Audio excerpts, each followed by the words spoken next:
Berpalinglah hanya kepadanya. Campakkanlah ego dan ketergantungan diri di hadapannya. Dengan begitu, Allah akan mengangkat tabir penghalang antara kau dan keridoannya, serta membuka pintu-pintu rezeki sebagai bentuk kasih sayangnya, seperti seorang dokter yang merawat pasiennya dengan penuh perhatian. Allah hanya ingin melindungimu agar kamu tidak tersesat.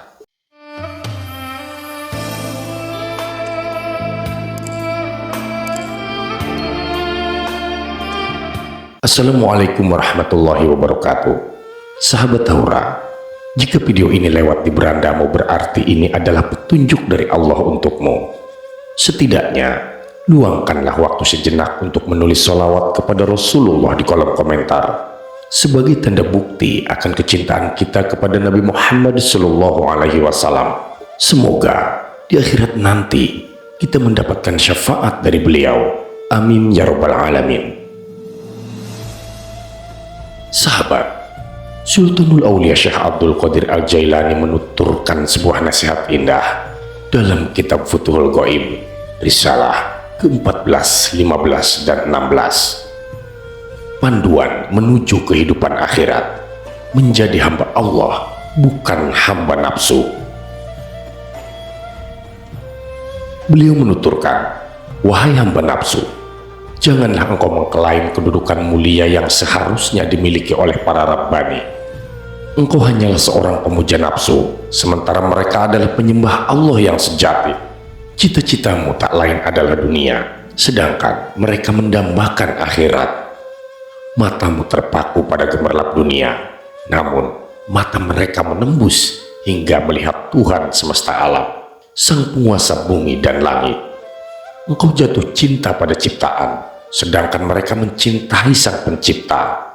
Hatimu terpaut pada kenikmatan dunia yang sementara, sementara hati mereka terpaut erat pada Tuhan yang bersemayam di atas arsy. Engkau menjadi korban dari apa yang tampak di hadapanmu, terpesona oleh dunia yang fana, sementara mereka tidak melihat apa yang kau lihat. Mereka hanya melihat yang maha kuasa, yang tak terlihat oleh mata duniawi ini. Orang-orang ini telah mencapai tujuan hidup yang hakiki, dan keselamatan mereka terjamin, sementara engkau masih terjebak dalam jerat nafsu duniawi. Mereka berhasil melepaskan diri dari belenggu ciptaan dan kedirian yang membelenggu mereka, meninggalkan hawa nafsu yang menyesatkan. Jalan mereka menuju Tuhan menjadi mulus, dilicinkan oleh keteguhan hati dan ketulusan pengabdian kepadanya. Allah yang Maha Besar telah menganugerahkan kepada mereka kekuatan untuk meraih keberadaan yang baik dalam kepatuhan dan ketaatan kepadanya. Inilah keridhaan Allah, anugerah yang diberikannya kepada mereka yang dikehendaki. Mereka menjadikan ketaatan dan pemujaan sebagai kewajiban yang tak terpisahkan dari diri mereka. Dengan bantuannya, mereka menjalani hidup ini tanpa kesulitan, seolah-olah kepatuhan itu telah menjadi jiwa dan nafas kehidupan mereka. Ketaatan bukan lagi beban, melainkan kebiasaan yang mendarah daging. Pada awalnya, dunia ini menjadi rahmat dan kebahagiaan bagi mereka, seolah-olah mereka merasakan surga di dunia. Sebab ketika mereka melihat sesuatu, mereka tidak hanya melihat bentuk lahiriahnya, tetapi juga menyadari penciptaannya. Pandangan mereka tidak terhenti pada dunia yang tampak, melainkan melampaui hingga melihat kehadiran Tuhan di balik setiap kejadian dan ciptaan. Orang-orang ini memberi kekuatan kepada bumi dan langit, menyenangkan hati baik yang hidup maupun yang telah mati.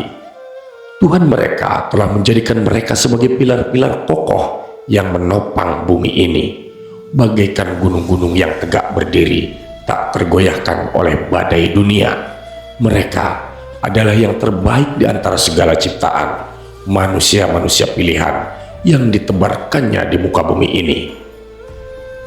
Semoga kedamaian, salam, dan rahmat Allah senantiasa menyertai mereka selama bumi dan langit masih ada, selama semesta ini masih berputar dalam kehendaknya, mereka adalah teladan, cahaya bagi yang mencari, pemandu bagi yang tersesat. Semoga kita semua dapat mengikuti jejak mereka agar tidak menjadi korban nafsu duniawi yang menipu, melainkan menjadi hamba yang taat dan dicintai oleh Allah.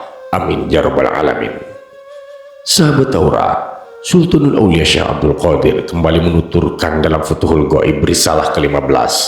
Beliau berkata, "Aku bermimpi seolah-olah aku berada di sebuah tempat suci, mirip dengan sebuah masjid. Di sana, beberapa orang tampak mengasingkan diri dari keramaian dunia, merenung dalam keheningan. Dalam hati, aku berkata kepada diriku sendiri, jika orang yang kukenal itu berada di sini, pastilah dia bisa menata mereka dan memberikan pandangan yang penuh hikmah. Teringatlah aku pada seorang yang soleh dan bijaksana. Lalu, tiba-tiba sekelompok orang di tempat itu mendekatiku, mengelilingi aku dengan penuh perhatian. Salah satu dari mereka bertanya, 'Mengapa kau diam saja? Apa yang telah terjadi padamu?' Mendengar pertanyaan itu, aku menjawab, 'Jika kalian mengizinkan, aku akan berbicara.' Maka kemudian aku berkata kepada mereka, 'Jika kalian telah memutuskan untuk mengasingkan diri dari keramaian demi Yang Maha Hak, maka janganlah kalian meminta sesuatu dengan lidah kalian. Ketika kalian berhenti meminta dengan lidah, maka langkah selanjutnya adalah janganlah kalian meminta dengan hati, sebab memohon dalam hati tidak berbeda dengan memohon melalui lidah. Ketahuilah, setiap hari Allah berada dalam keagungannya. Dia terus-menerus mengganti, mengangkat, dan merendahkan derajat manusia sesuai dengan kehendaknya. Ada yang derajatnya ditinggikan, dan ada yang direndahkan pula. Kepada mereka yang diangkat tinggi derajatnya, Allah mengingatkan bahwa posisi mereka itu bisa saja diturunkan sewaktu-waktu. Namun, mereka diberi harapan bahwa Allah akan memelihara dan meneguhkan kedudukan mereka jika Dia menghendaki. Namun sebaliknya, pada mereka yang berada pada kedudukan yang rendah, mereka pun diingatkan akan potensi kehinaan yang dapat berlanjut. Harapan untuk naik ke derajat yang lebih tinggi tampaknya tak diberikan kepada mereka. Setelah berbicara demikian, aku pun terbangun dari mimpi tersebut. Hati terasa penuh oleh perenungan yang dalam. Mimpi itu seperti sebuah pesan dari alam bawah sadar, sebuah peringatan tentang kehidupan dan kekuasaan Allah yang mutlak. Manusia hanyalah makhluk yang berada dalam lingkaran takdirnya, diangkat dan diturunkan sesuai kehendak Sang Pencipta. Semoga kita semua dapat mengambil hikmah dari setiap perjalanan hidup ini, baik dalam kesunyian maupun dalam keramaian, dan tetap berada dalam naungan rahmat-Nya. Amin ya rabbal alamin. Sahabat, kemudian beliau Syekh Abdul Qadir menuturkan pula dalam Futuhul Ghaib Risalah yang ke-16, tak ada yang menjauhkanmu dari rahmat dan keridhoannya kecuali ketergantunganmu kepada makhluk, sarana, keterampilan, akal, dan usahamu sendiri. Manusia dalam hal ini seringkali menjadi penghalangmu dalam mencari rezeki yang seharusnya sesuai dengan tuntunan Rasulullah, seperti bekerja untuk mencari nafkah. Selama kau terus bergantung kepada manusia, selama itu pula kau berharap pada bantuan mereka, bahkan terkadang mengemis dengan hati yang teriris di depan pintu-pintu rumah mereka. Sikap seperti ini termasuk dalam syirik, karena kau telah menyekutukan Allah dengan makhluknya. Dan sebagai akibat dari dosa besar ini, Allah mungkin saja mencabut sumber rezekimu, seperti kehilangan pekerjaan yang halal. Namun, jika engkau berhasil melepaskan diri dari ketergantungan kepada manusia dan mengandalkan sepenuhnya pada mata pencaharianmu sendiri, tetapi engkau lupa bahwa keridhaan Allah adalah yang utama, hal ini juga merupakan bentuk syirik, bahkan lebih berbahaya. Karena kemusyrikan yang halus ini sulit terlihat, Allah akan menghukummu atas kedurhakaanmu ini dengan semakin menjauhkanmu dari keridoannya. Jika kau berhasil berpaling dari kesesatan semacam itu, membuang jauh-jauh segala bentuk kemusyrikan dari hidupmu, dan benar-benar yakin bahwa hanya Allah yang Maha Pemberi rezeki, yang menciptakan segala kemudahan dan memberikan kekuatan untuk mencari nafkah, maka rezeki akan datang kepadamu melalui berbagai cara. Terkadang rezeki itu datang melalui perantaraan orang lain saat kau tengah menghadapi cobaan.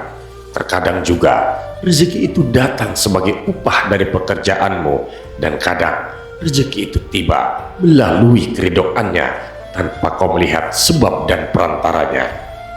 Maka dari itu, berpalinglah hanya kepadanya, campakkanlah ego dan ketergantungan diri di hadapannya. Dengan begitu, Allah akan mengangkat tabir penghalang antara kau dan keridoannya, serta membuka pintu-pintu rezeki sebagai bentuk kasih sayangnya, seperti seorang dokter yang merawat pasiennya dengan penuh perhatian. Allah Subhanahu wa Ta'ala hanya ingin melindungimu agar kau tidak tersesat. Sahabat, ketika Allah telah mengusir ego dan kesenangan duniawi dari hatimu, maka hanya kehendaknya yang akan tinggal di sana. Jika Dia ingin memberikan bagian rezekimu yang memang ditakdirkan untukmu dan bukan untuk orang lain, maka Dia akan menanamkan keinginan di dalam hatimu untuk meraih bagianmu itu. Kemudian Dia akan menyerahkan rezeki itu ke tanganmu pada saat yang tepat, di saat engkau benar-benar membutuhkannya. Setelah itu, Allah Subhanahu wa Ta'ala akan memberimu kemampuan untuk bersyukur atas segala nikmat yang kau terima, dan kau akan terus diingatkan akan bagian rezekimu itu. Semua ini akan mengokohkanmu dalam menjauhkan diri dari ketergantungan pada manusia, serta mengosongkan hatimu dari segala sesuatu selain Allah Azza wa Jalla. Ketika hikmah ilmumu semakin tinggi, keyakinanmu semakin teguh, hatimu semakin tercerahkan, dan makom derajatmu semakin dekat dengannya, kau akan diberikannya kemampuan melihat ke depan. Kemampuan ini adalah tanda kerelaannya dan penghargaan atas derajatmu sebagai sebagian dari keridoannya, sebagai rahmat dan petunjuknya. Allah Subhanahu wa Ta'ala telah berfirman dalam Al-Quran, dan kami jadikan di antara mereka itu pemimpin-pemimpin yang memberi petunjuk dengan perintah kami, ketika mereka sabar dan meyakini ayat-ayat kami.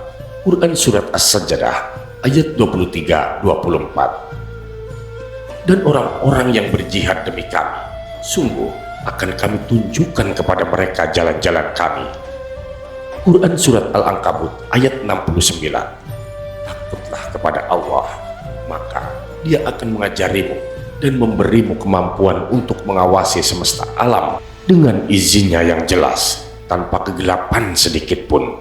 Dia akan memberikan tanda-tanda yang nyata, terang benderang seperti matahari, dengan tutur kata yang manis dan ilham yang benar, bersih dari godaan setan dan rayuan iblis yang terkutuk. Allah berfirman dalam Al-Quran, wahai Bani Adam, akulah Allah, tiada yang layak disembah kecuali aku. Aku berfirman, jadilah, maka ia pun akan terjadi. Taatilah aku, niscaya kau akan kubuat sedemikian rupa, sehingga ketika kau berseru jadilah, ia pun akan terjadi. Inilah keadaan yang Allah berikan kepada beberapa rasul, wali, dan hambanya yang diridhoinya. Wallahu a'lam bishawab. Terima kasih sahabat sudah menyimak video ini sampai dengan selesai. Semoga bermanfaat bagi kita semua. Saya doakan sahabat semua dimasukkan ke surganya Allah. Amin ya rabbal alamin. Nantikan kembali konten-konten penuh hikmah dari channel kami. Jangan lupa untuk subscribe dan menyalakan lonceng notifikasinya. Salam cinta dari Haura Studio, di mana sebuah nasihat tak sebatas didengar, namun diresapi oleh jiwa. Wassalamualaikum warahmatullahi wabarakatuh.